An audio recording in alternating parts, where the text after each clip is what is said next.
Saturday, the 26th of May 2018, the planned referendum on island-wide voting has attracted just 3 pairs of politically minded campaigners, despite there being 5 options when we go to the polls in October.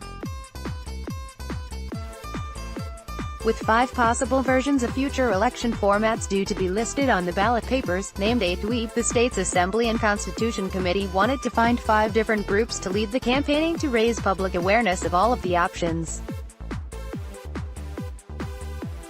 However, despite aiming for a campaign group for each available referendum option, just 6 people have come forward, and their names will be known to people who already follow island politics. Deputy Carl Meerveld and Peter Furbreck have been nominated as campaign officials for Option A. Mr. Fergus Dunlop and Mrs. Caroline McManus have been nominated as campaign officials for Option B. Deputy John Gollop and Mr. Roderick Matthews have been nominated as campaign officials for Option C. No one has come forward or been nominated for either Option B or Option E. All of the options are listed below. The applications will now be considered by the Independent Assessment Panel, which will review and assess any application made by a group, and certify whether or not, in the opinion of the panel, the group which has submitted the application is capable of publicizing and representing the option they wish to promote.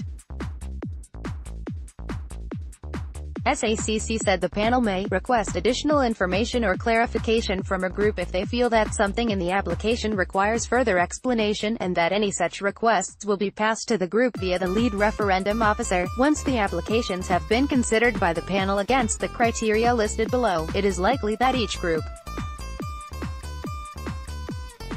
will be requested to meet with the panel to discuss their application. Prior to the panel assessing the group's ability to represent an option and presenting its recommendations to SACC, the successful campaign groups will be decided by a panel comprising former bailiff Sir David Carey, Jurist Stephen Jones and Mr. Graham Daldry. As no one has applied to run campaign groups for Option D or Option E, there will not be campaign groups for those options. The campaign period is expected to commence on Saturday, the 1st of September and close at 23:59 on Tuesday, the 9th of December. The referendum period is expected to start on the 11th of June and end on Wednesday, the 10th of October. The planned date of the referendum on island-wide voting, on Wednesday, the 10th of October, polls will open in each of the existing electoral districts, with those on the electoral roll able to choose one of the 5 options.